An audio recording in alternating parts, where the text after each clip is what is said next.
Good morning, good afternoon, everybody. Thanks so much for joining this next episode of In the Nick of Time. This is so exciting. Today we have Dan Lorenc, the CEO of ChainGuard and founder of Minikube, Scaffold, Sigstore, and Distroless, and so many great projects with the open source community. So it's going to be an exciting discussion to debunk software supply chain. So with that, if you've not yet subscribed to the show, do that in the nickofTime.tv. You're only going to get an email a week for our next episode. Next week, we're going to be talking about the future of digital engineering and modeling and simulation with digital twin. And so that's going to be a very interesting discussion also on how to know how your system is going to behave before even bending metal. So that's going to be fun. So don't miss that out next Tuesday, 1 p.m. Eastern. As always, if you've not tried yet the Dear Us Sage, go try it now. We're bringing GPT to the government and supporting CUI for UO content. So we can ingest more content. We can create personas, different type of use cases from contracting officers to developers to legal to whatever. A lot of excitement. We can create decision trees, go no go flying decision, tapping into data lakes, databases. So so much to do. We have 1,000 teams now on Sage in 6 weeks, which is pretty amazing. So go check it out. We have a new monthly plan now for only $30 per month, and we just released a new coupon code just for this week. So if you want to give it a shot, we have a $5 off the subscription forever for the first 1,000 users. So go try that out. Let's Beat China is a coupon code that you want to use to get that $5 off as always. So $25 a month, very cheap, 500,000 tokens. You can also train up to 100,000 tokens per month with custom data as well. Like I said, all the way up to CUI. So with that, hopefully you give us feedback, and we have a Discord chat. So you'll see the link when you create an account. You can join us on Discord and come ask questions or share your feedback. We always love to know what to improve, and you've seen already a lot of improvements in the last 5 weeks. So that's pretty exciting. As we talked about, we have a special guest today. Dan Lorenc is the founder and CEO of ChainGuard, a leading software supply chain security company. Dan has been working on and worrying like me about containers since 2015 as an engineer and manager.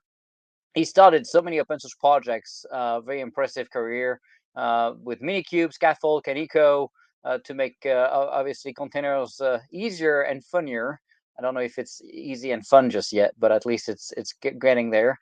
And of course, like me, is also very much worried about the state of open source supply chain, and so he partnered with Kim and others and created the Tecton and Sigstore project to be able to bring containers to life more securely with baked-in security and bolted-on security. That's obviously essential, as well as Salsa to create this common language for software security and supply chain integrity. He's been involved with the CNCF and chaired the Continuous Delivery Foundation Technical Oversight Committee, and he sits on the governing board and technical advisory committee of the Open Source Security Foundation. You can follow him on Twitter, Dan Lorenc, and he's on LinkedIn as well. Great follow if you want to keep up with what's happening, particularly, of course, with the supply chain and all the stuff that's been happening since the president executive order pushing SBOM to the federal government agencies, which obviously the Open Source Security Foundation has been an essential part of. So that's been moving to the right direction. Now, of course, we have to bring it home. So with that, let's welcome Dan. Welcome. Wow, that was quite the intro. Thanks for having me today, Nick. Well, you're who you are, so it's not hard for me to do a good job when we have guests like you. So we're lucky to have you. So much to talk about today. When we prepped this show, I was concerned because we have so much to talk about, but yet everything is interesting. So we could have you for maybe 10 months and still be talking about stuff. So before we get started, we always have the same engagement with the guests. So I want to know a little bit about your journey with your own words, because with my French accent, it's never good enough. So over to you. I'll translate. Yeah, thanks for the intro, Nick. I've been in the open source dev tool space for a long time. Before that, I was at Google working on internal production infrastructure. I was at Google for about 8 or 9 years before starting this company, ChainGuard. And when I started at Google, I was mostly working on internal security. And Google has some of the best in class, world class production and supply chain security systems in place because they were hit early on with kind of a wave of nation state attacks, Operation Aurora, a bunch of those other things that have come out now in that 2010, 2011, 2012 timeframe when a lot of the cloud hyperscalers were. So I got to watch Google build out a really hardened internal system as a result of not being able to trust internal developers at that scale. Then when I started working in cloud and containers in that Kubernetes space, I put my first couple projects up on GitHub, got ready to do some of the releases, and looked around and asked people what to do. And I was told basically go buy a Mac Mini, throw it under your desk at work, install Jenkins on it, and then use that. That's the right way to ship software in open source. And frankly, that was terrifying. I was producing, some of the most widely used projects in the Kubernetes ecosystem, and folks were just kind of taking those, downloading them, running them as root on their laptops, and calling it a day. So I felt pretty worried about that. I felt a lot of responsibility to make sure the code I was building was correct, it was secure, and was securely produced. And it just kind of led me down this long rabbit hole of investigating different open source projects and solutions in the space to be able to do that more securely, to resemble, really hardened software factory, as that term has come up lately. Early on, there wasn't much going on in that space. I felt like a lot of a lot of the time we were bothering people in open source, getting them to care about these things, getting them to sign builds, publish hashes, the original SBOM concept, until around 2020 when the big breach on SolarWinds happened that I'm sure everyone here is aware of. That was kind of a light bulb moment for most of the industry. People realized that build system security, CI/CD pipeline security are as critical as application security itself. If you're not securing those build systems and operating them in at least as secure of a manner as the environments they're deploying into, it's kind of like building this giant, massive electric fence, but then leaving the door unlocked and letting people just walk right in. So it's great to see renewed focus on this space. And that's what led me to start the company ChainGuard, where we're doing a bunch of things in the container space, both open source and in our products to help improve and push the industry forward. No, that's awesome. And what's interesting is I don't know why you would be worried of putting a laptop under your desk to build stuff. I don't know what's wrong with you, but just funny enough, it's pretty mind-boggling when you start digging into open source projects and access control, who has access to what, expiring accounts. Now we've seen a few breaches, right, with email domain expiring and people stealing the domains to be able to get access to projects. I mean, there's so much going on. It's I think people are starting to wake up, like you said, and it's good. It might still not be good enough, but it's getting there. But when we start looking at some of the work you started doing, initially you started with this Minikube project that pretty much Mhm. everybody playing with Kubernetes has had the chance to play with. So what was your main goal behind Minikube? Yeah, good question. The world back then was so different. Kubernetes was still new. There were kind of wars with Docker Swarm and Mesos and all of these other orchestration platforms, but Kubernetes was gaining a lot of momentum. One of the big friction points back then, a lot of cloud providers didn't have full support for Kubernetes. There were no free trials. It was pretty expensive to actually get something up and running. And there was no way to just get a cluster going on your laptop unless you were an actual core developer of the Kubernetes project and had a whole dedicated Linux machine with virtual machines and everything set up. But I thought, well, everyone's going to be developing for Kubernetes eventually. Maybe we should just build an easy way to do that on your laptop. So that was how the idea for Minikube came up. There's a fun fact. The very first name, what we wanted to name the project early on, was actually NanoCube. But some of the folks said, well, it's not that small yet. It's still a couple hundred megabytes at a minimum. So it's a little too aspirational. So we increased it from NanoCube to Minikube. Yeah, I wouldn't go nano just yet. Maybe You're someday. not too far, but it's I mean, compared to what you had to do to deploy it before that, obviously a massive improvement. But yeah, I don't know if there's really a micro or something like that small when it comes to Kubernetes. Even when we put it on IoT, and Jets and Bombers, with K3s and all these allegedly smaller distro is still a pretty heavy beast, right? Particularly when you start adding all the logging telemetry, all the stuff you need to run something like this. So it's always interesting. Well, thank you for the contribution. We all use it, so you've done a good job. Um, when I introduced you, we talked a little bit about salsa, and not many people know what salsa is. So maybe give us a rundown on what's the goal behind it, and why you decided to do this. Sure. Supply chain security can be an overwhelming space. There's a lot of concepts, too much to learn. And I mean, this happens all too much in security. But when faced with something massive and overwhelming like this, we poke holes in all the arguments. Like, why would I fix that when that still leaves this other threat vector open? And it can kind of lead to this feeling of hopelessness in a lot of cases, unfortunately. The Salsa project was designed as a way to try to make that process incremental and clear and easy to talk about exactly where you are. You don't need to secure everything in your recursive transitive dependency tree to still make an improvement. And so to combat a lot of that hopelessness, the overwhelming nature of the space, myself and a bunch of folks put together the SALSA framework. So it stands for, I'm always so bad at acronyms, but I'm pretty sure it stands for Security Levels for Software Artifacts. There's 4 levels. It was based off of a similar internal framework at Google.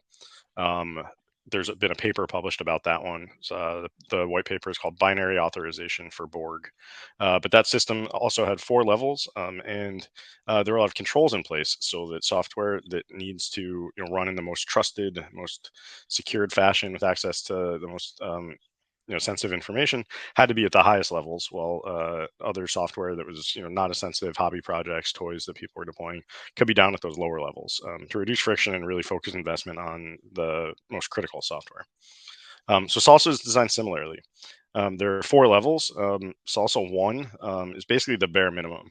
That means you have some record somewhere of how a software artifact was produced. You might know, like, you can kind of think of it as just writing down the name of the build system or something like that.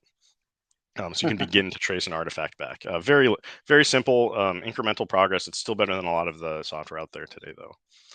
It's designed to be easy to get started with, and it goes up through level 4, where it's fully hermetic, reproducible builds run in air-gapped environments with no access to the network. All the dependencies mirrored, scanned, cryptographically signed, and verified.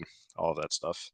And a lot of organizations, it's resonating with them. So they like the incremental approach. They like being able to clearly communicate what level we're at, what level we want to get to, what are those next steps. It's not opinionated in how to do it. So there's a lot. The community's been providing a lot of best practices and frameworks and tools and starter GitHub repositories to get you started on the right track, which has been great to see. Yeah, the level 4 is a pretty high bar. I mean, you would argue everybody doing meaningful software should be there, but the dependencies makes it pretty difficult, right? Because effectively, either you have to rebuild everything, and then you have to of course sign it and have the hashes. Yeah, But then if you hard if you have work. dependencies, right, from third parties, you're stuck with whatever it is they do, right? So many don't have that maturity yet. So would you argue, when you look at dependencies for your projects, you pay attention to how they manage their builds, and that's a kind of a primary factor or secondary factor to pick between options of libraries and different modules that you guys end up using? Yeah, it's a really subtle topic that I think gets glanced over a lot, especially in open source. People think of open source as the source code. You can find it on GitHub. You can review all of that. There's Linus Torvalds' famous law of all bugs are shallow given enough eyes. And that's technically correct, but there's a bunch of challenges with that. We're not all looking at the right stuff. The dependency trees get too huge. Um, the second part, though, that everyone kind of misses, assuming you do review and audit all of that source code, is that in most consumption models, you're not actually consuming the source code. You're consuming a package which has been built in some Right. fashion. When you run, yeah, you might completely audit the requests library in Python, for example. But then when you run pip install requests, you're actually getting a zip file that someone uploaded into PyPy, and there's no guarantee that there's any relationship between the code in that package and the code that you reviewed on GitHub. That step of doing that build securely and tracing the provenance is glanced over a lot. If you're an organization that cares a lot about security, then you're probably grabbing that source code and building it from source yourself rather than relying on that package manager, because that step is so opaque. But if you do want to be able to consume these binaries in the same fashion, then yeah, you do have to pay attention to how these things are built. And we're starting to see open source projects take this seriously too. The Kubernetes project has been one of the leaders in this space, pushing their builds. I think they're at Salsa 2 now and getting very close to all of the requirements for Salsa 3.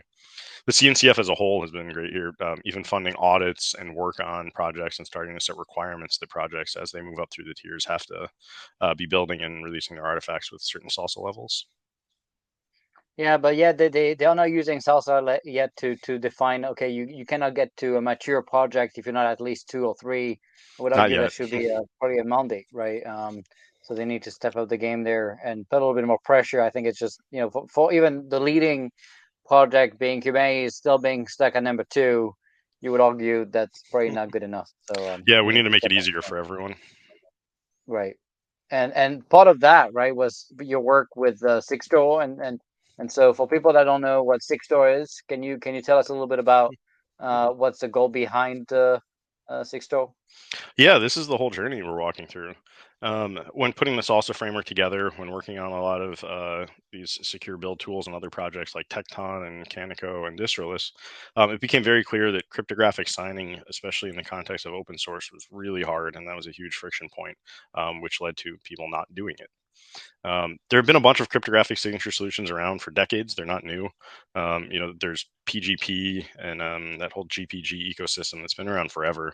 But the friction there is just too high. I don't know if you've ever tried to get a GPG key signed, but it relies on this kind of web of trust where a lot of the original key signatures were done at in-person parties where you would meet, you would check people's ID, you would sign all of their keys to attest that you had met them and they really were who they said they were.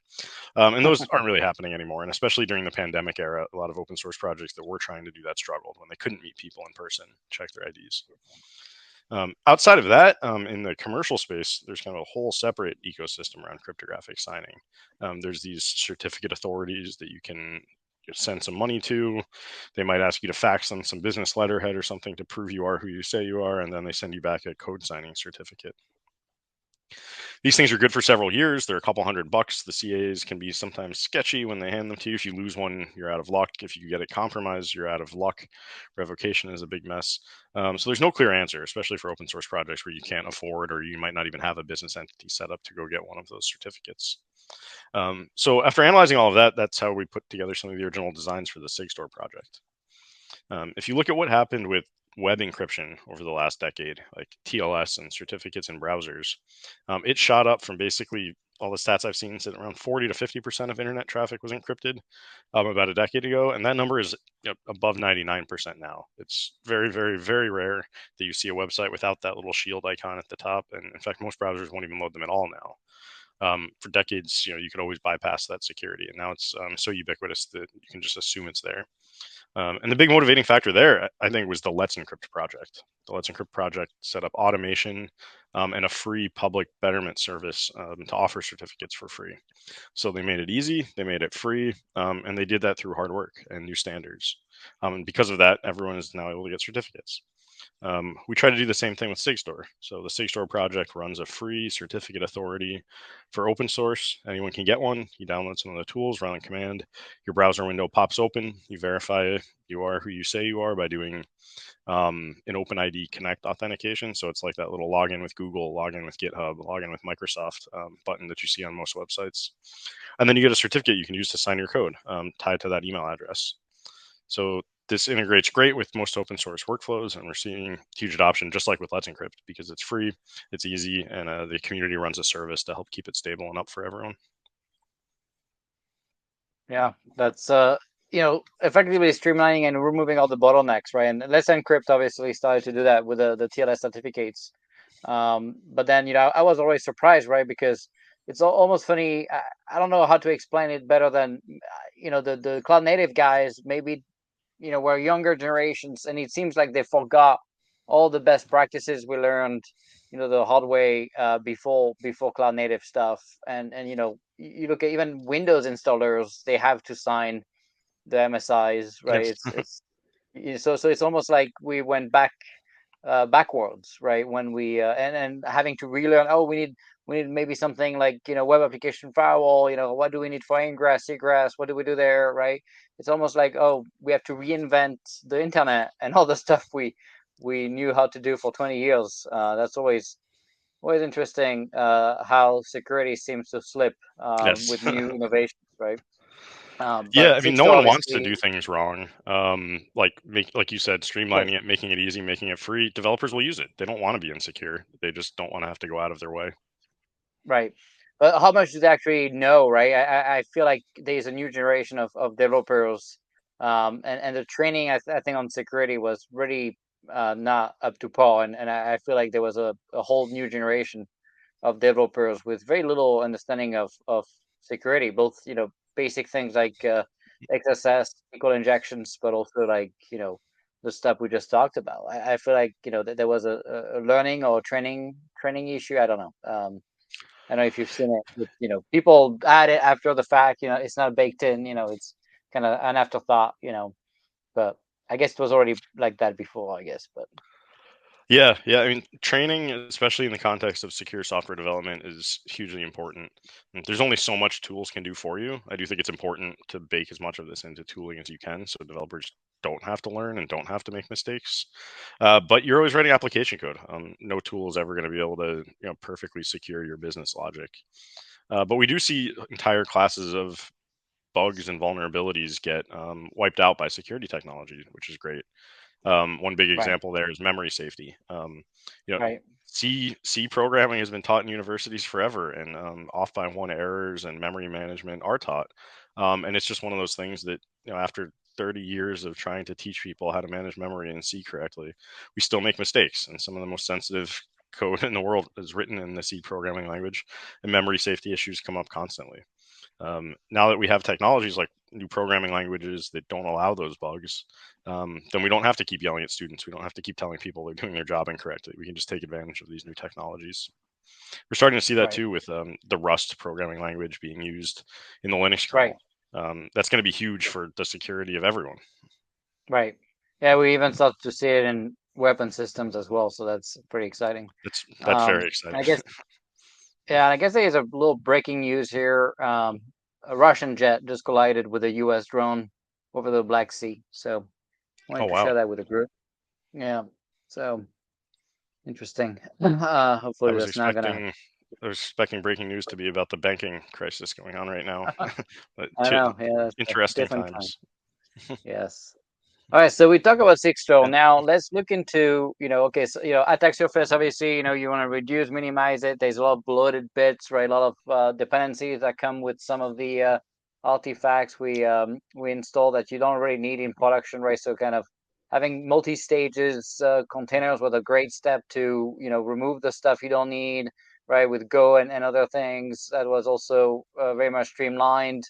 But then, you guys came up with this distroless thing. But is it really distroless anyway? I think it's, well, it sounds like, all the, function as a service and serverless, nonsense, which is obviously there's a bunch of servers. So are you lying to us again, or what's going on?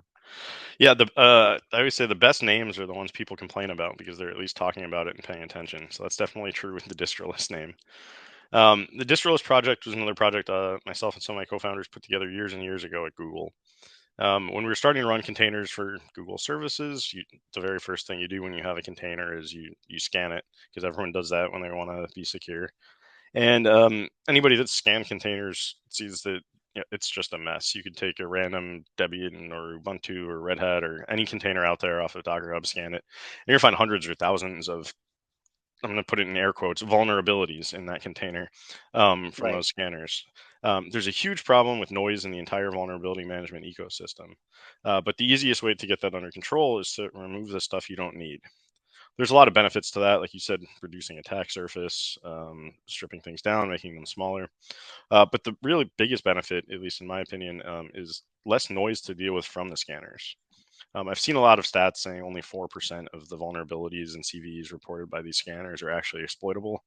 And that's a really comforting number, except to put it in perspective, when you have hundreds or thousands of vulnerabilities coming out, 4% of that is still a pretty large number. And I'd much rather have a world where you're sifting through one, two, three, or four vulnerabilities and you have a really high signal, uh, ratio there rather than have to sift through thousands. It leads to that kind of broken window effect where everything is broken all the time. You're not actually looking at the scan results. You're not triaging each individual one, which means that when the 1001st one pops up, you might not look at it, but that one could be the one that actually does get you.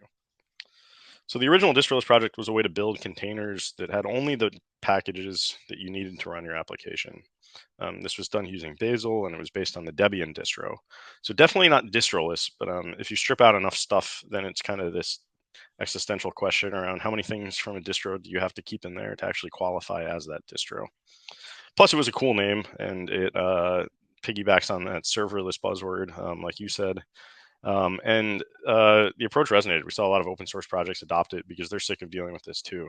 If you run an open source project for long enough, you'll see users start filing bugs saying scanners are reporting vulnerabilities, and it might not be anything you can actually deal with. So lots of open source projects base their images on these distroless ones. But at the end of the day, it's just kind of a repackaged version of Debian packages, the original distroless project. So just to clarify, right? When you run Distroless, are you effectively running the base OS of the Kubernetes node, or how do you inherit It those, or is it depends. right? Yeah, it depends. So the typical distros container, like let's say for Java, has the JVM, only the libraries needed to power that JVM, and then you throw your application in there. So you're not really inheriting stuff from the base OS.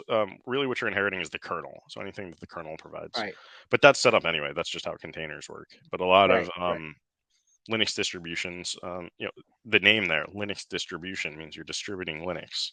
Linux Right. itself is really just the kernel.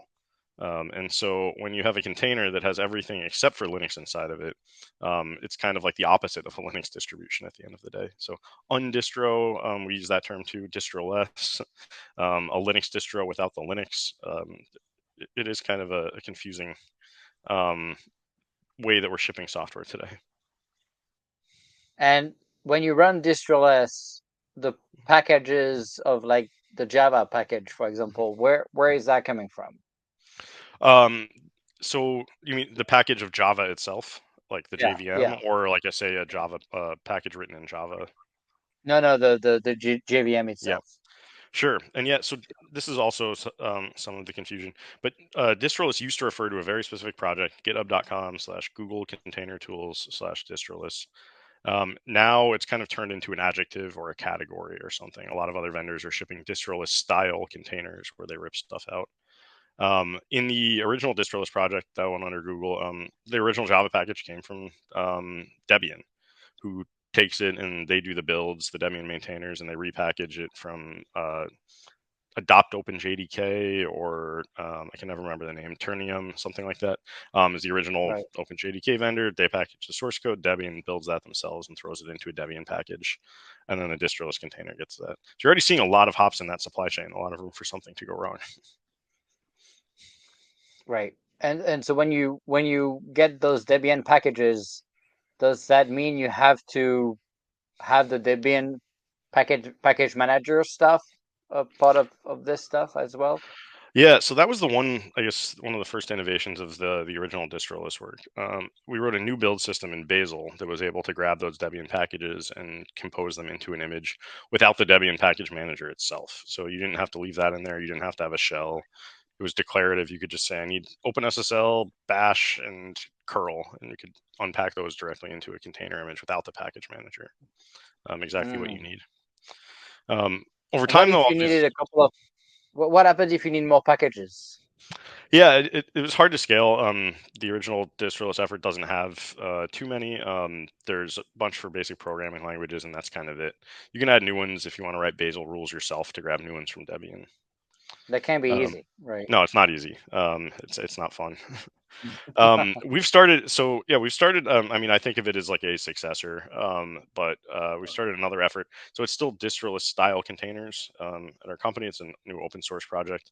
But in this case, we actually built the full Linux distro ourselves rather than relying on Debian as an upstream. So the distro itself is called Wolfi, WOLFI. And this way, we designed the actual distro for distroless containers. So the packages are much finer grained. It's much easier to use the package manager to get exactly what you need. It's more extensible.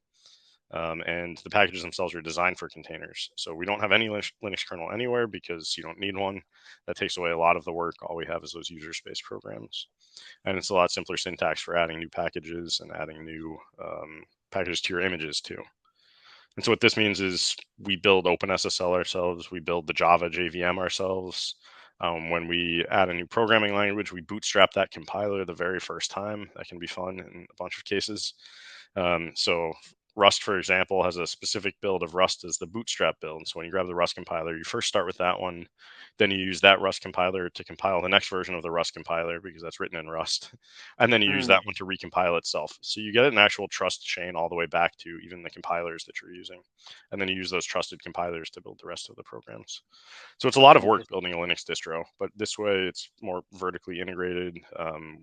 It's our version of the JVM. We can patch it, and that helps Right. us minimize attack surface and also harden everything. Yeah. No, that's very interesting. Yeah.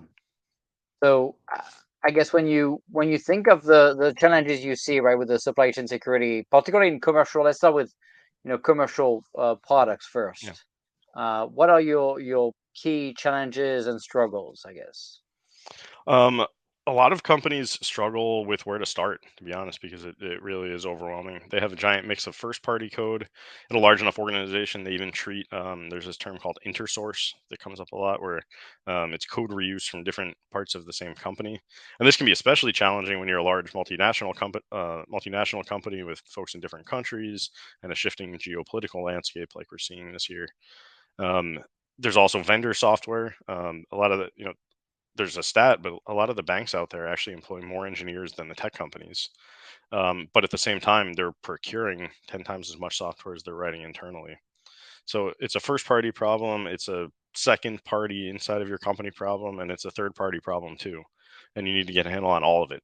So I think folks are looking for a place to start. They're looking for a way to show impact immediately. And then they're looking for a long term roadmap of how to actually get to a secure state without getting in developers' way, without slowing them down. Yeah, and that's the struggle, right? The balance between security and velocity, right? And it's always a trade-off. Um, how do you see companies reacting, right, to all of this? Do you see pushbacks? I know when the government is starting to ask, okay, you need to provide, S bombs. A lot of companies were like, well, I can give it to you, but it can't be public. We wanna hide those. Yeah. They don't like the transparency. They claim, oh, it's going to put them at risk, but I don't know which one is putting them more at risk. Putting the hand in the sand or just sharing publicly that kind of stuff, which is not like anyone can run a scan on their products Yeah. anyway. So what's your thought there? Yeah, we see a lot of that. The SBOM space has heated up a lot with regulations and recommendations from NIST and other government agencies. I think SBOMs have a very important use case and role in the supply chain.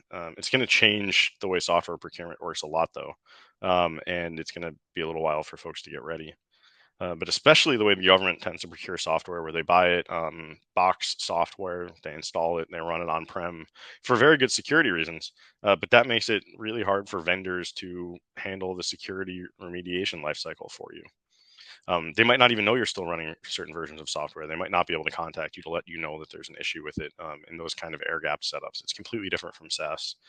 And so in that world, it really does make sense to hand the consumer a software bill of materials, which contains everything inside of that.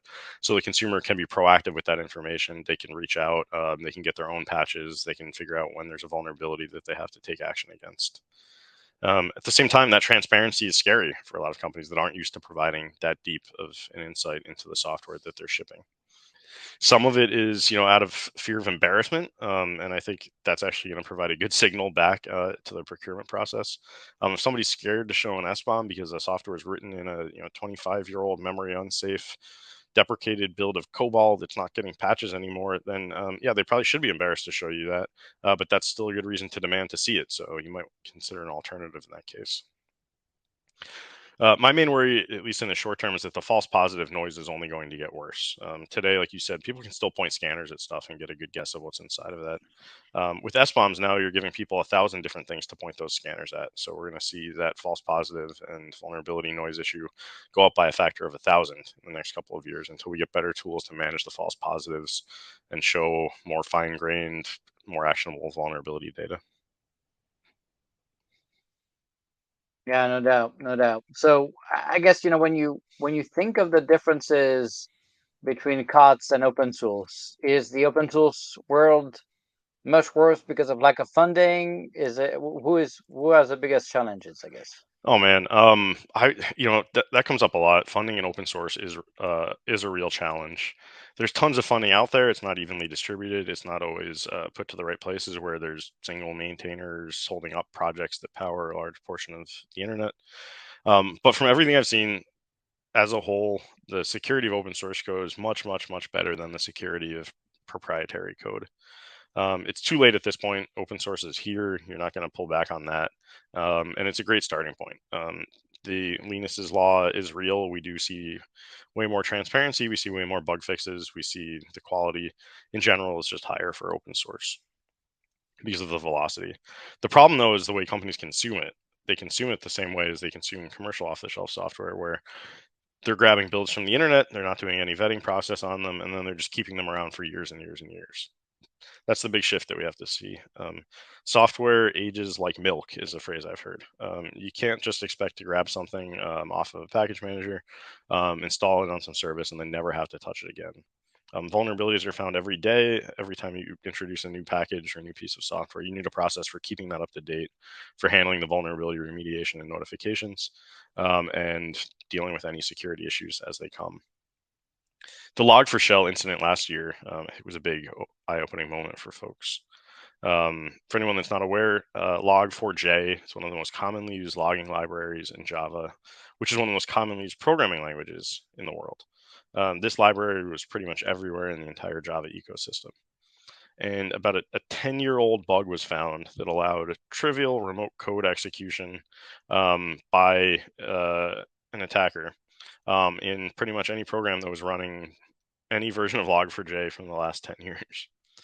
That was a huge eye-opening moment because folks had to scramble over that weekend when the vulnerability was disclosed to figure out exactly where they were running those versions of Log4j and get patches out. The open source community handled that great, right? There was a bug in the code. They fixed it within a couple days. They handled the disclosure process correctly, and they got it patched and updated. But we're still seeing organizations, including a federal organization just a couple months ago, get compromised because they still haven't updated that version of Log4j. That's not an open source problem to me. That's a commercial proprietary software lifecycle management problem that companies are facing. I think I saw a stat where over 40% of the companies that had remediated Log4j completely had reintroduced vulnerable versions in the following year because they scrambled, paid close attention that week, but then forgot and let up throughout the rest of the year. So this one is endemic, I guess is the right way to put it. That package was so widely deployed that it's going to be a decade before all vulnerable instances of it are wiped out. So attackers are going to keep that in their toolbox. They're always going to look for that as a pivot when they do gain a foothold. And we're going to be dealing with it for the next 10 years. Yeah, no, that's so Darren was mentioning, right? Don't you think that our adversaries are taking advantage of the reliance on open source? And there's a whole debate, in the department, people pushing back on open source. We should build everything. But let's face it, the government is so good at building software, so that would be a lot of fun to have the government, reinvent every open source project on the planet just so we can control supply chain, which effectively will only put us 50 years behind, which will make us probably way more insecure than relying on open source bits. But what's your take on kind of that reliance of open source? Every commercial Yeah, project is using open source, so. yeah. I'm sure people are taking advantage of it. Like you said, there's no other option. It take 50 years to rewrite all of this. All the stats I've seen, around somewhere between 90 and 98% of the code in a commercial application is open source. It's the tip of the iceberg kind of metaphor. The code you write with all of your business logic is a tiny, tiny, tiny fraction of all of the code that goes into powering that. So yeah, I'm sure people are taking advantage of it. That's what we're starting to see in the last couple of years. Attackers are shifting to the supply chain, and open source is a big portion of the supply chain. Um, Right. There's a lot of theories for why that's only really started happening in the last couple of years. Um, we've known about supply chain attacks since 1984 was the first record I've ever found of one, and that was Ken Thompson's famous paper called "Reflections on Trusting Trust," where he showed that Hmm. if you can backdoor a compiler, you can use that backdoor to propagate into all the programs the compiler produces, including other compilers. So you can kind of get these self-propagating, undetectable backdoors just by hacking around with one compiler. But nobody really cared about it until almost 40 years later. And I think that's really because we've gotten finally decent enough at other forms of security. We have TLS everywhere, so you're not sending your bank password in plain text HTTP headers when you log in at a Starbucks. Zero trust is, yeah, sure, a massive buzzword and a waste of energy and air in a lot of circumstances, but it is providing real, phishing-proof MFA systems that make it that much harder to break in through the front door. So I think that's why we're starting to see adversaries and attackers shift to reliance on the supply chain.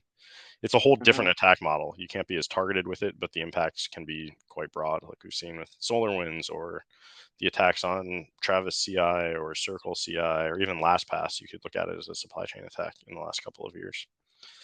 So until we catch up there, they're going to keep attacking this, and at some point they'll move off to something else. That's how the cat and mouse game of security always plays out. Yeah, no doubt, no doubt. Yeah, that's a good rundown of the risks there. Um, so you have this kind of new concept around Wolfi, the distroless distro to reduce effectively, right? Same as a distroless concept, but to reduce the attack vector. But what's different from the initial distroless? Are you targeting more open source bits, or what's the vision there? I guess. Yeah, you kind of got at this before. You were asking, what it takes to add a new package, all of that configuration, and that tooling was hard to scale, hard to maintain, hard to add new versions of things because it was reliant on Debian as an upstream distro. The main change now is that we've cut out the middleman. We are the entire distro in that Wolfie project. So every package we build directly from source ourselves. So it's really easy for us to add new packages. We don't have to ask anyone else. This means more programming languages. This means more versions of existing programming languages. A lot of other distros have kind of a one version policy where if you want Node.js from Red Hat, they give you a specific version. If you want Hmm. Python from Debian, you get a specific version of Python, and you're stuck on that until they update. We've designed this just for containers, so it makes it much more flexible that way. We can package every single version of Python and let you pick the exact one you want in your container at build time. So a Right. lot more flexibility, a lot more package choice, both in terms of versions and breadth, and then even more hardening because we compile it all. So we can set all of those compiler hardening flags to the highest possible levels that someone might not want to do for a general purpose distribution because there could be, say, some performance impact. We can make choices around memory safety. One example there is curl. The curl project, one of the most widely used libraries in the world, has a backend that lets you use a Rust implementation of HTTP parsing and also TLS instead of a C Hmm. version. That's really new, and no other distro opted into shipping that one yet. Most people still use Right. the C code. We're able to do that because it's our distro. We can just change those flags and use those hardened versions wherever possible. And so, how do you? Is it going to be a paid model? How do you make Mhm. it accessible? I guess. Yeah, so Wolfie itself is comprised of open source software. Wolfie is also open source. If you look at the GitHub repo, it's github.com/wolfie-dev/os, you'll see a ton of YAML files. Each YAML file in there is one package. That's all open source. You can see it. You can see how we do the builds. What we charge for is support for the built images. So it's really kind of like a software factory as a service or image catalog as a service. We have a free tier, Hmm. so you can get started with a whole bunch of the images for free. And we also have paid versions, which are typically older versions of the software that we're backporting patches to. Hmm. Interesting. So is that going to help you scale, or what's going to be the struggle with getting this adopted? I Mhm. guess at massive scale. I guess. Um, No struggle yet. It's working. People like it. People Right. like the CVE free images. A lot of Yep. folks don't believe it when you point the scanners at it and they return 0. There are some sometimes, so we fix them quickly so we can show those as examples of the scanners actually working. But just packaging more stuff, really. Where we're moving to now is actually it's very similar to the Iron Bank and a lot of the projects that you worked on at Platform One. Yeah. We're building a whole catalog here of not just the programming languages and not just those packages, but a catalog of full off the shelf images. So if you're Hmm. running Helm charts or some of these collections of packages, we're building those too. So you can just grab a hardened Postgres application and drop that right into your cluster, or a hardened Grafana or Prometheus setup for monitoring, or Dex for authentication, or Cert Manager for TLS. So in addition to Hmm. stuff that you're going to build your application on top of, you can just grab full off-the-shelf apps and get started with them, knowing where they came from. We have the signatures, we have the provenance, we have the SBOMs, and then trusting that the vulnerabilities will be handled for you, also transparently. Interesting. That makes sense. So anyone can. So where do people go to try it? The GitHub repo is there, wolfi-dev/os, or the link scrolling here at the bottom has a link to all of the images you can try out. ChainGuard.dev/chainguard-images Yeah. has the full catalog. And you can file new And requests. It takes us just a couple hours to get a new image out. I do some of them myself on the weekends when I have some spare time. I just did Zookeeper and Gnats a few days ago, mm, so more coming. very nice. How many you got now? You said. It's about I think it's about 700 packages last I looked, and then on the images side, I'm not sure. Somewhere probably around 50, I would say. Yeah. More if you count multiple versions. Like say we have 7 different versions of Ruby. I don't know quite how we're counting that. If we're counting that as just one or multiple. But Do you do databases too? yep, yeah. So we have MariaDB, we have Postgres, we have SQLite, we have Redis, we have Memcached. Um, Working on a lot more. Yeah, that's very cool. I think Very cool. Cassandra's on our list somewhere next. Ah, good, good. So, when you see what's happening, in fact, the person before mentioned kind of nation states, right, using, and I'm going to put the link here on the screen. Here we Yeah. go. Nation states using, open tools and kind of getting inside of projects, or getting into build servers, right? So where do you see nation state actors moving towards to? Yeah, yeah. That other question was a good prompt here. If you have the level of investment and patience and time of a nation state, um, this is definitely terrifying. Um, Even lower funded APTs are finding footholds in supply chains, software supply chains, and open source projects all over. You mentioned those kind of email takeover attacks at the start. That was one a researcher pointed out, but it could have been abused by nation states or attackers for years. The basic model is you go to PyPy, find all of the maintainers of all of the packages, which is all public information. They have email addresses there. And then check to see which of the domains in those email addresses have expired. A lot of people run personal domains for their email and then forget to renew it. You take that list now. I think it was hundreds at the time this happened, and then you just go buy those domains for $7. Create the email address, and then do an account reset. Nobody can tell that you're not the actual owner because you do own the domain name, and now you have permissions to push to those packages, and some of those packages are getting downloaded thousands of times a day or more than that. And now you've just gotten arbitrary code execution inside of any organization that's downloading any of those packages from an abandoned maintainer. The creativity and opportunities are endlessly terrifying here.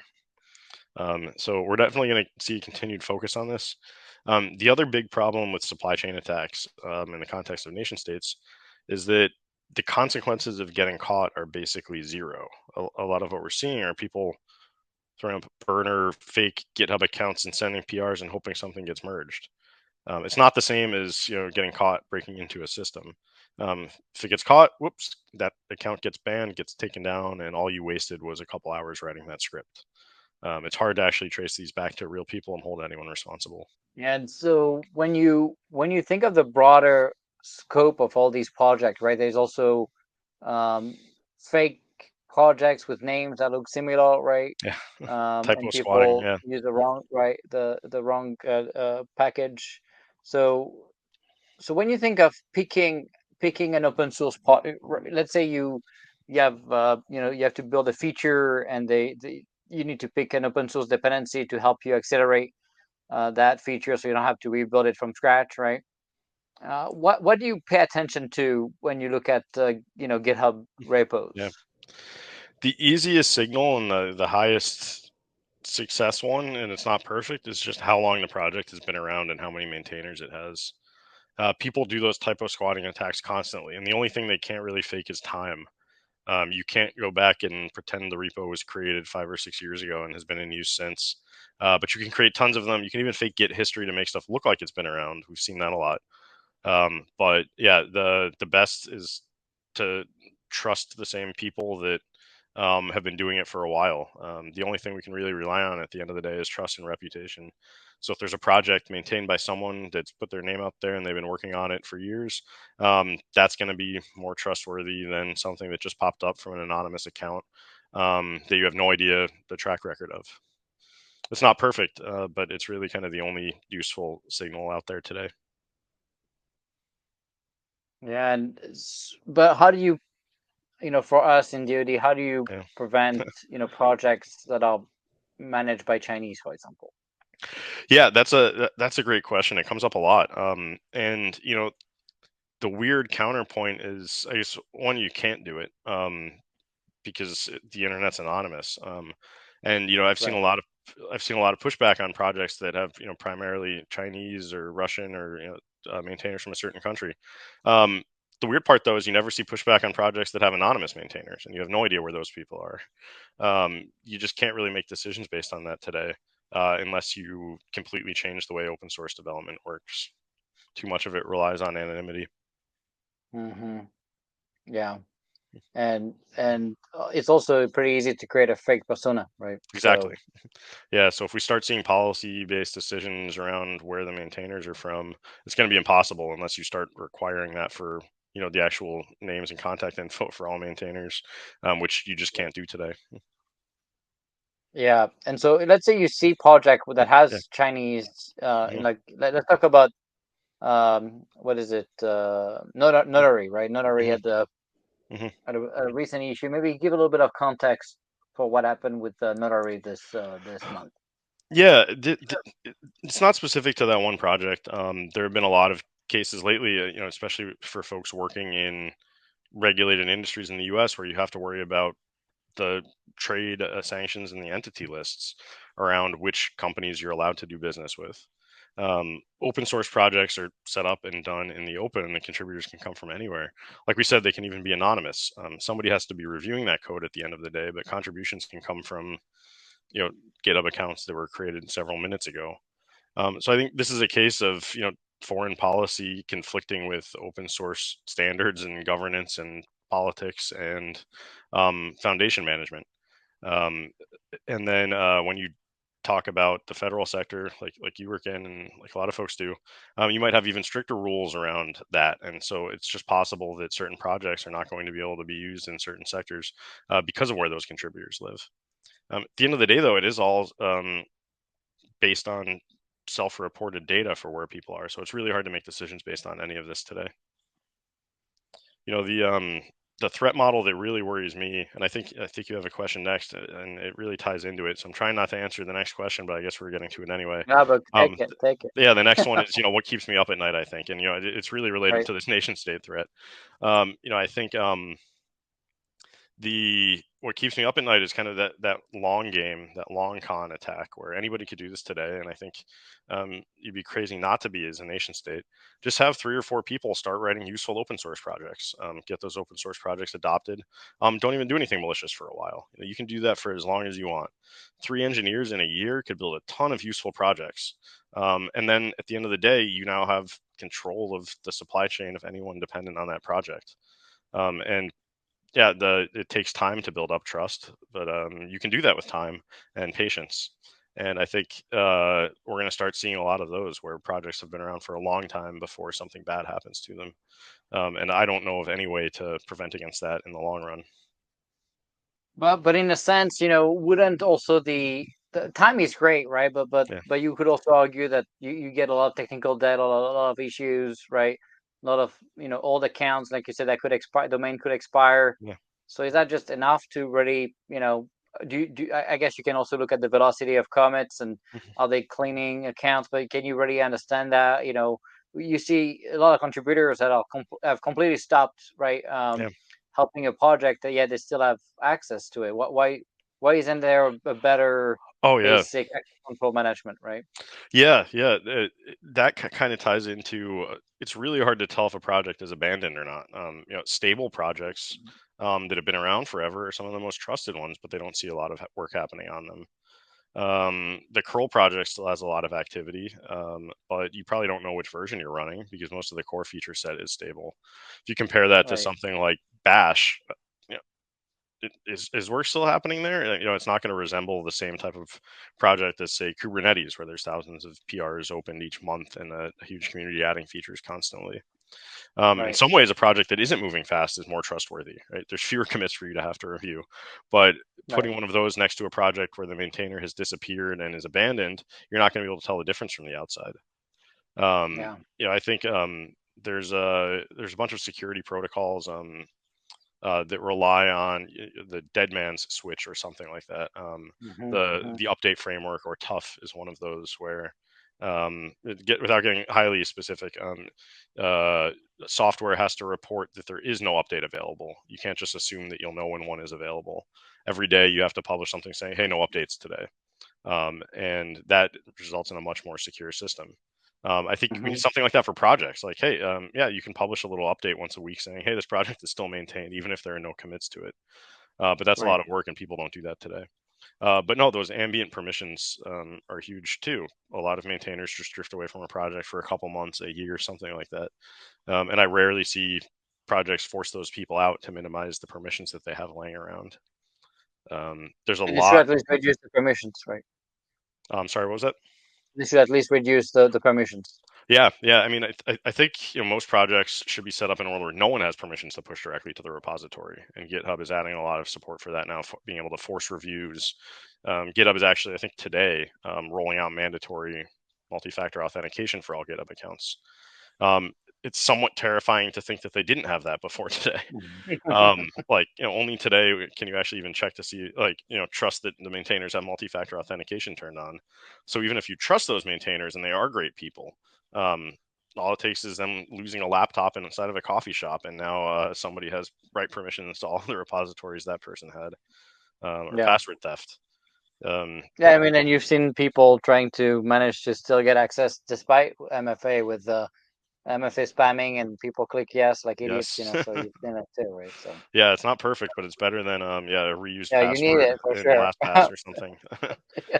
Yeah, Yeah. it's scary out there. There was a tweet a long time ago. I can't remember who it was from, but the phrasing really resonated with me. So, your threat model now includes the password on the laptop of every single contributor to any open source project you rely on. Hmm. Yeah, you can harden all of your equipment, but it's only as secure as the least secure contributor's computer. So you're giving a lot of ammunition for people that want DoD to stop using open source bits there. They could What's your try, yeah. balance? What do you tell people? What would be the outcome, right? If Yeah. tomorrow DoD bans open source use? Yeah, you can't do it. I mean, it's impossible. So that's why, yeah, people are going to criticize this and say, and saying open source is insecure. It's too critical. There's no possible way you could build a system without it. So instead, shift the conversation to how do we do that securely? You're not going to rewrite everything from scratch, and if you do, it's going to be worse and be full of way more embarrassing logic bugs than the stuff that you are using today. So it's a trade off. And I think we can do it securely, and I think we can make it much easier for everyone to use the same open source, which has a lot of benefits. But it's going to take time and care. And I think the big one is you have to pay attention to what you're using. That's the biggest one. And the Yeah. second big piece of advice we give, which is this one's probably way more out there for DoD and federal use cases, you have to update your software frequently. You can't stay on old versions and use that as a security mechanism. You have to constantly update, and staying closer to the latest version is going to put you in a way better position than staying way far behind. and I think that's Right. going to be the biggest shift for the DoD. Do you think Because you DoD should be tracking the large open source project they use, and maybe even fund some pen testing and of these projects? Yeah, absolutely. Staying up to date, funding pen tests help, audits help. What we've started doing, and we've done this for free for a bunch of open source projects, but our company runs free audits of the supply chain. So yeah, you can Mm, have pen tests, you can fuzz the application code, but if yeah, the binary is shipped from a Jenkins machine under someone's desk, it doesn't matter how secure the code was. And I think, right. especially based on how the DoD consumes open source, I know they're not building it all from source themselves. And I know there are a lot of hardening efforts, but at the end of the day, you're still grabbing container images from somewhere. You're still grabbing packages from somewhere. I think those types of audits and funding are even more impactful today than the application bug level ones. Yeah, no doubt. So, you know, what's next? When you look at the supply chain market, both on the risk threat side and Mhm. the solution side, what's the next big thing, I guess? Yeah, I'm the market, I guess, is kind of waiting. A lot of this is being regulatory driven, Mm-hmm. and at least in my experience, a lot of the cybersecurity regulations are playing catch up to what best practices already were in the industry. But I think in these last couple of years, particularly related to supply chain, the regulations are actually starting to push the envelope beyond what companies were doing. So instead of just codifying it and giving people paperwork to explain how what they're doing already maps to a threat matrix or cybersecurity framework, folks are going to have a Mm-hmm. lot of work to do to keep up with these. In particular, the Secure Software Development Framework from NIST, the SSDF.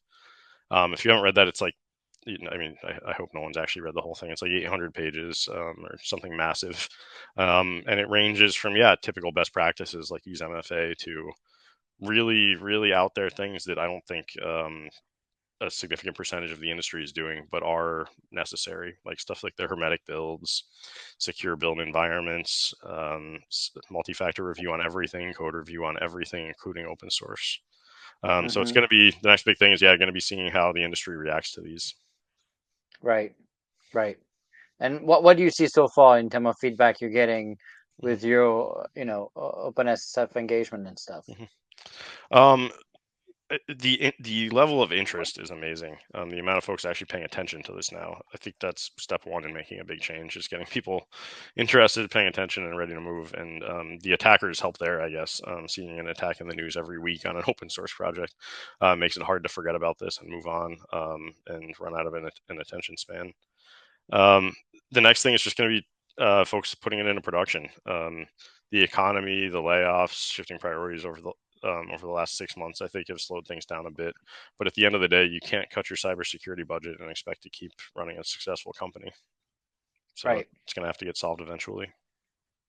What do you see now with the economy and Mhm. SBV and all the stuff that's happening? I know you guys were Yeah. using the bank, so that must have been pretty. Maybe you can share a little bit of that journey with the audience here.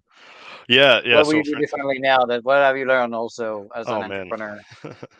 Yeah. So, for anyone who's not aware, Silicon Valley Bank or SVB was taken into receivership by the FDIC and the government on Friday because of a mass exodus in accounts. It was basically a run on the bank happened in one day. Ourselves and a lot of the rest of the industry, especially the startup industry, used SVB as their primary bank. And so, it was my first time going through the collapse of a bank, especially one we were using. I know, they happen somewhat regularly every couple of years. 2008 was the last huge one, huge wave of these. Well, that's not It's really a couple of years, but yeah, Yeah, I 15. mean, Yeah, yeah, people, yeah, companies have been around, people have been around, people remember it, I guess. yeah, Yeah, yeah. so It's not every yeah, day though. it's not every day. And yeah, it's just causing a huge amount of uncertainty in the industry, I'd say. Um, Thankfully, this one is mostly resolved. I think Have you the gotten your money back, or what's going on? we have access to our account again. Yes, it was. I think everyone was trying to log in at the same time yesterday, so it turned into a load test on the bank website. But yeah, everything's been restored now at this point. And yeah, I think we're learning about the supply Are you chain supposed to of move it, or banks are you too. supposed to keep it there? Um, It depends. I mean, yeah, it's I'm not a financial advisor, asterisk, Right. asterisk.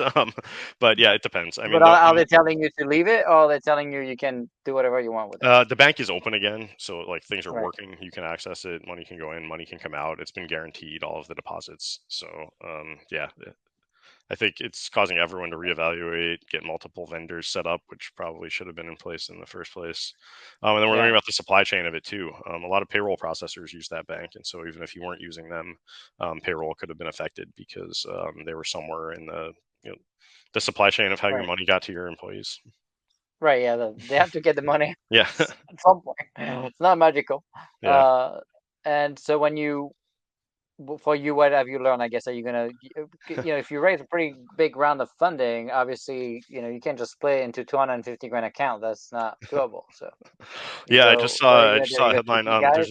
There's an NBA player who apparently did that with his money. He has 50 different bank accounts sitting at $250,000 in each one because he really wanted to stay under the limit. But no, it's hard. There's no risk-free way to sit on a large amount of money like that. And logistically, for companies around our size, when you're running payroll a couple times a month, just that payroll amount gets you above the FDIC limit. So it really is a challenge. You have how many people you got now? We're right around 60 people. Yeah, and it's not inexpensive people. Yeah, we have Pretty, yeah, some great engineering team. yeah. So it's obviously gets to quite a bit of money every payroll. So you Yes. need to have an account with that, at least that plus. So that makes life pretty. I don't know how Yeah. I don't know. There's no magical answer, right? So Yeah. Yeah. I mean, there's some services out there that pool accounts and help you kind of automate that, so you spread it across multiple accounts automatically. But there's always a limit at the end of the day. yeah, Patrick was asking if they're gonna let you close the account if you want to close it, or if you were to Um, I'm decide not to sure. move it. I'm sure you can Yeah. close it if you want to. It's the bank is reopened today. Everything is acting as normal. So Did you have to use the bank because of the VCs told you to use it, or what was the story behind we didn't have using to. it? I guess. It was recommended Yeah, to us. A lot of other companies use them. Yeah, we could have used any bank, but that's quite a recommendation now. yeah, I yeah. I mean, guess. they had great customer service. They still do. So I think that's why a lot of folks use them, especially for startups that don't, have only been around a couple days. Getting a bank account open is hard. Right. So you feel like I always wonder why the VCs pushed it so Mhm. much. There has to be something, right? It can't Yeah, just be like, oh, they have good customer service. You should use the bank. I mean, there has to be something there, right? yeah. I'm not sure. They I mean, yeah, working with startups is interesting, knowing how they operate, Right. going from not existing to getting a bank account number in 2 days, and then having a large amount of money wired directly Right. into it. Probably isn't the typical profile that other banks are used to dealing with. That's true. That's So true. yeah, it's definitely a little bit of a different model, and so So someone that it's a understands different, that yeah, helps. different kind of way of thinking. Yeah, Yeah. yeah. And you guys have your last round of funding was when? Um, just under a year ago, so I think like it closed April or May of last year. May of last year. And Yeah. how much runway do you usually keep in the company for cash flow? That varies a lot. The In the 2020, 2021 kind of time frame when interest rates were Right. really low, Right. a lot of folks were getting kind of greedy and raising small rounds with little Yeah. runway. The market shifted dramatically last year as Yeah. interest rates climbed. We're positioned for years, Yeah. many years, so we're very lucky that way. So you think what's the healthy number that you would recommend startups to have Oh in the man, bank? as much as Is it possible right 18 now. months?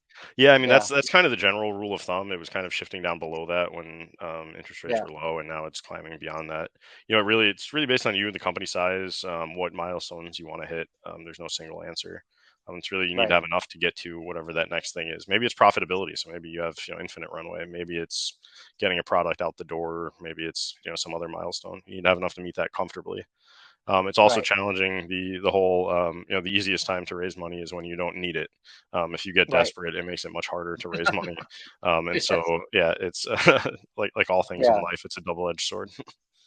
Yeah. And how do you feel about, when you started, I guess, when did the company start again, you said? October 2021, so about a year So and a it's half not ago. even been, so it's been, yeah, almost a year and a half. Yeah. Yeah. And when you started, did you raise money immediately? I guess. How did you start? Yeah, a couple weeks after we started the company, that was a great time to be That's raising pretty money. immediate. Pretty immediate. So Yeah. you had nothing. I mean, you had you and the founders Yep. and it was a napkin kind of deal, I guess. Basically, yeah. And yeah, open source projects. There's a huge ecosystem of investors that specialize in kind of developer focused tools, security tools, open Mm, source projects. There's a pretty good framework for it's not the easiest thing in the world, but it's a now like GitLab, Mongo, a lot of these other companies have right. proven you can build successful public companies on open source. It's a lot easier to explain that. It's called the cost now, the commercial open Yes, source yeah, software, right? Yeah. yeah.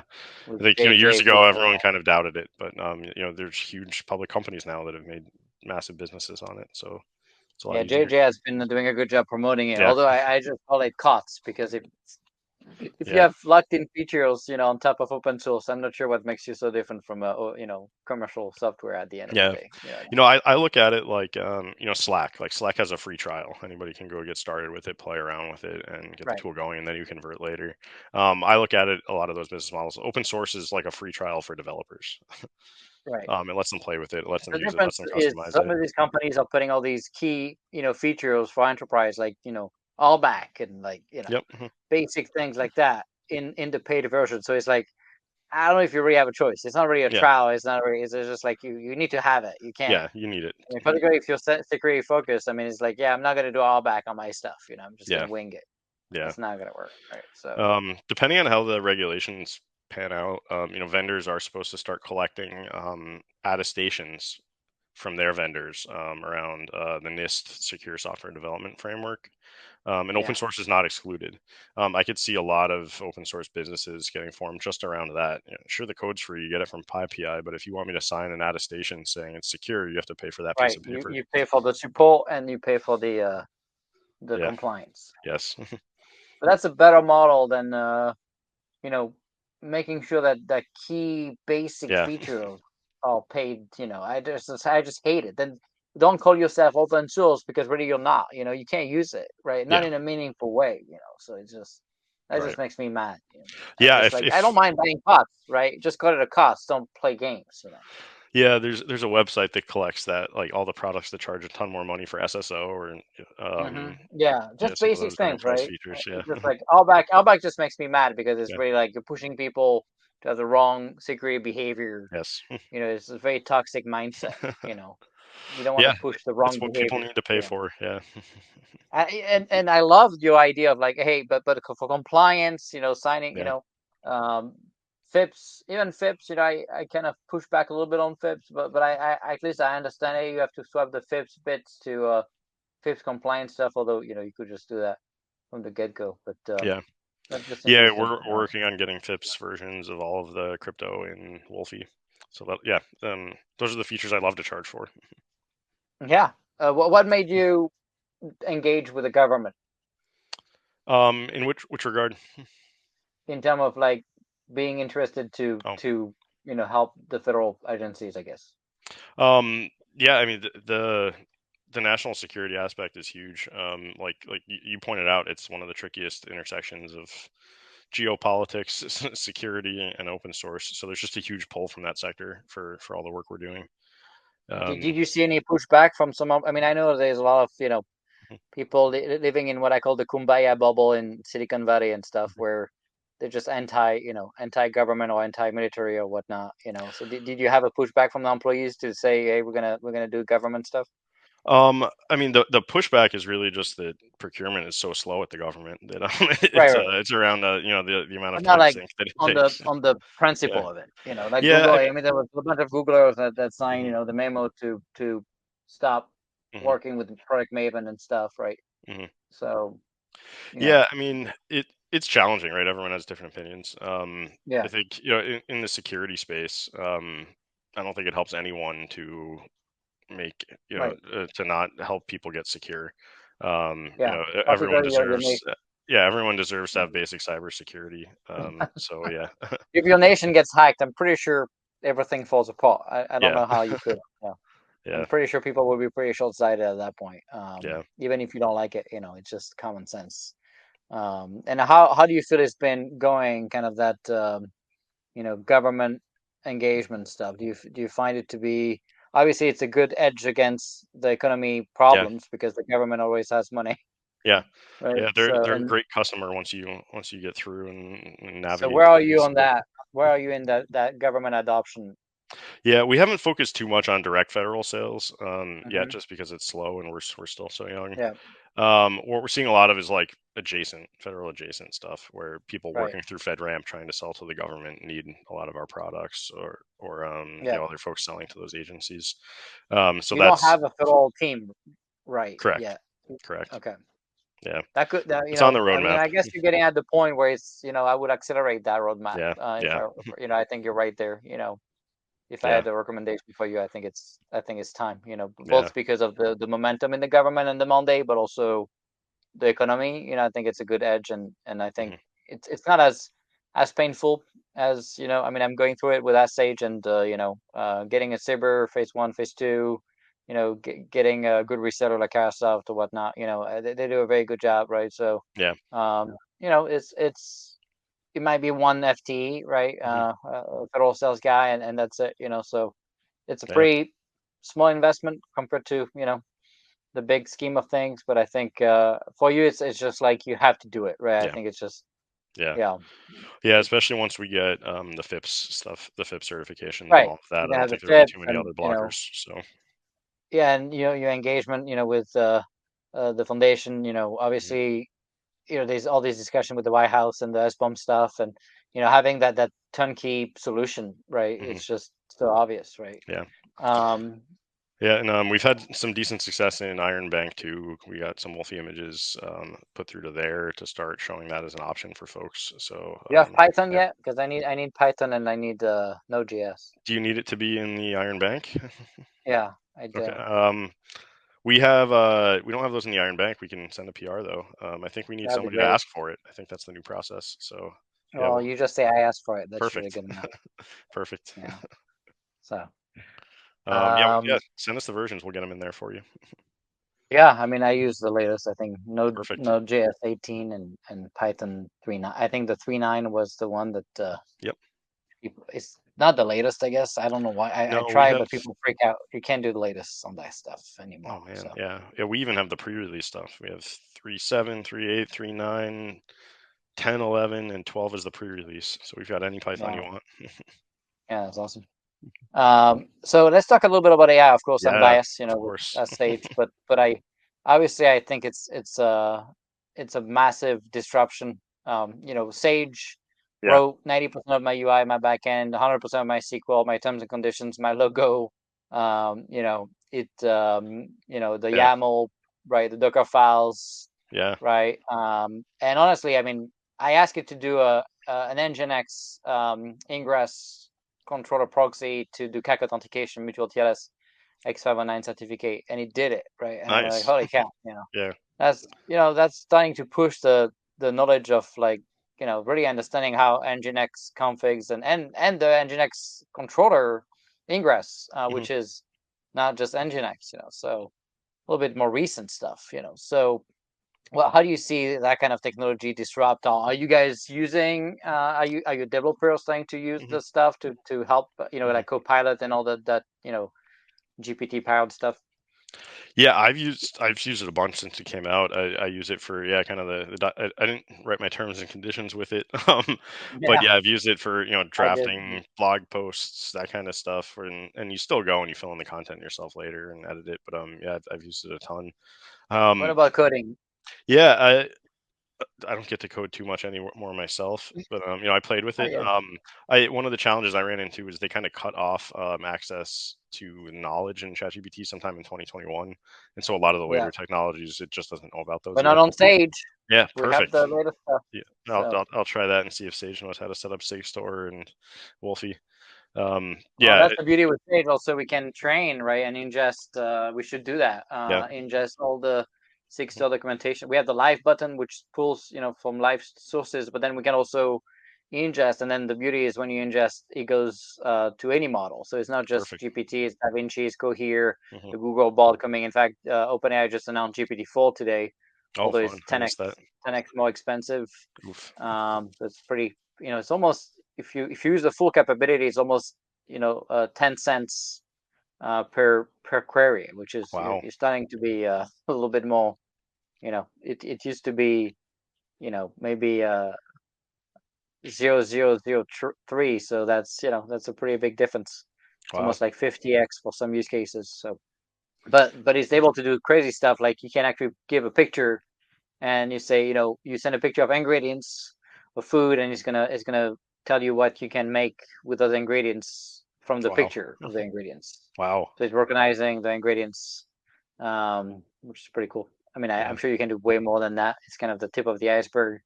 Yeah. So they can take images as inputs as well. Hmm. So it's interesting. But do you see, like, for me, developer wise, I think easily one developer can turn into five with this, Hmm. just by Copilot, auto completing stuff. And, for me, I mean, I had it do, I told it, write a lost password feature for my Wow. users.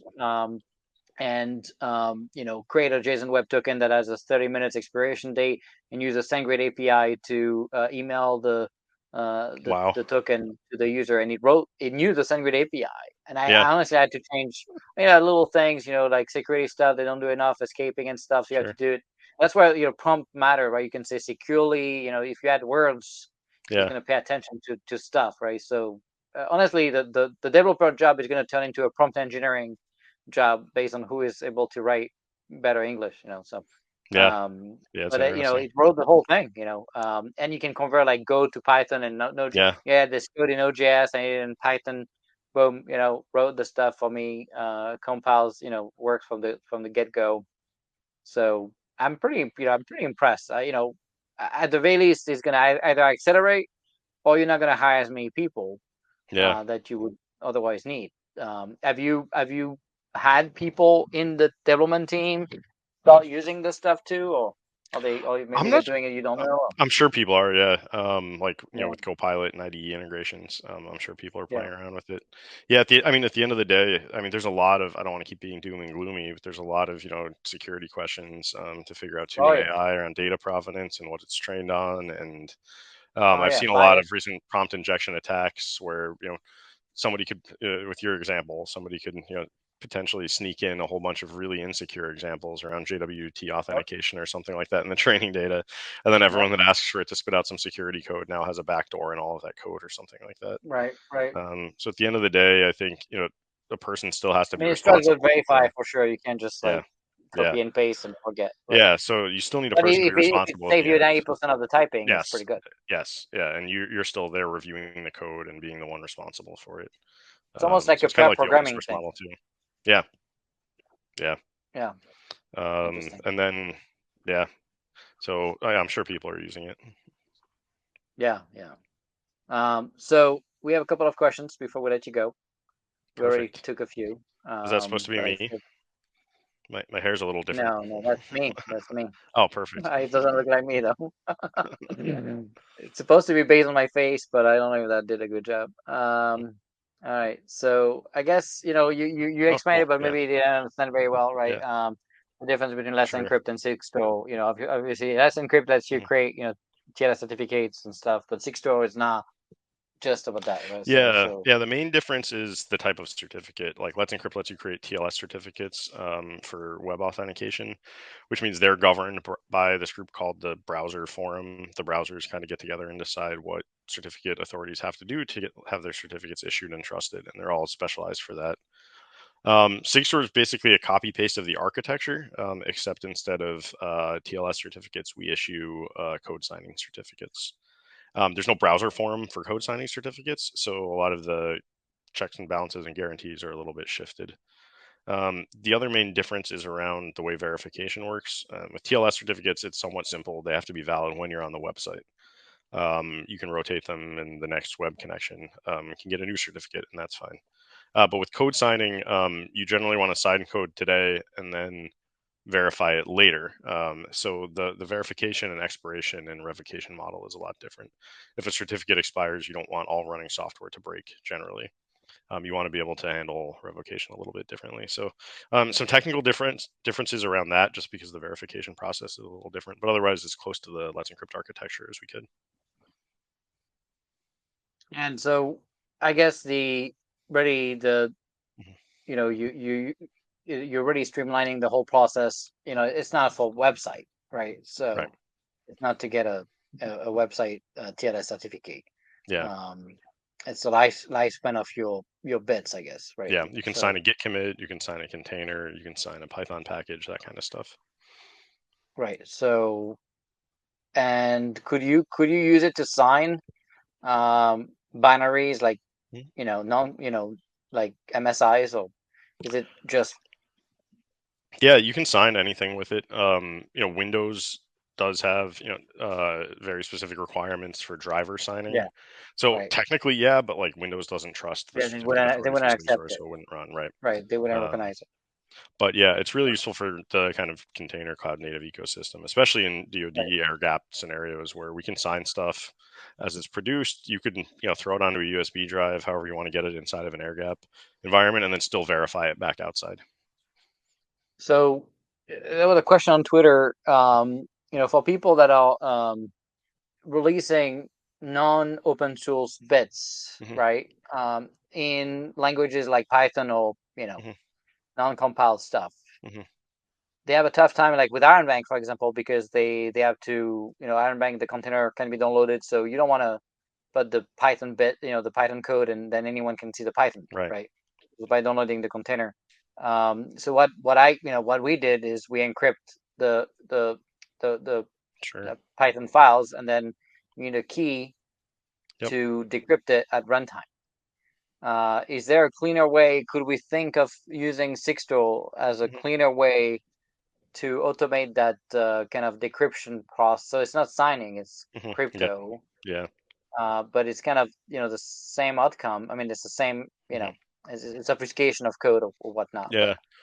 Yeah, I think if you start going down this road long enough, it starts to look like NFTs. And I don't mean that in a bad way or to gloss over it, but like, yeah, it's like yeah, kind of public-private key cryptography where you want to really what you're trying to build there is a licensing system. So whoever owns the license can right, decrypt the software and no one else can.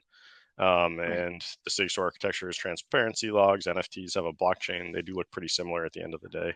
But yeah, I Hmm. think a lot of these entitlement systems and those crypto designs, yeah, do start to look somewhat like a blockchain. But there's no open source solution for license management. Right. So is there an opportunity to because Probably. that's a pretty, I mean, not everything can be open source, and that's just Yeah. a fact, Yeah. and how do we do it for these languages where you can obfuscate code and just try to still Yeah. ship the bits? Yeah. Um, Yeah. It looks like that model of yeah, we you encrypt the code against somebody's public key, and then right? they need that private key to be able to decrypt and run it. Yeah, Yeah. interesting. Yeah, Fun. yeah. So let me see. I think we have. Uh, Here we go. Last question for you before we do the Sure. parting words. Do you think vulnerability scanning approaches are too focused on known threats, so signatures and stuff like that? Yeah.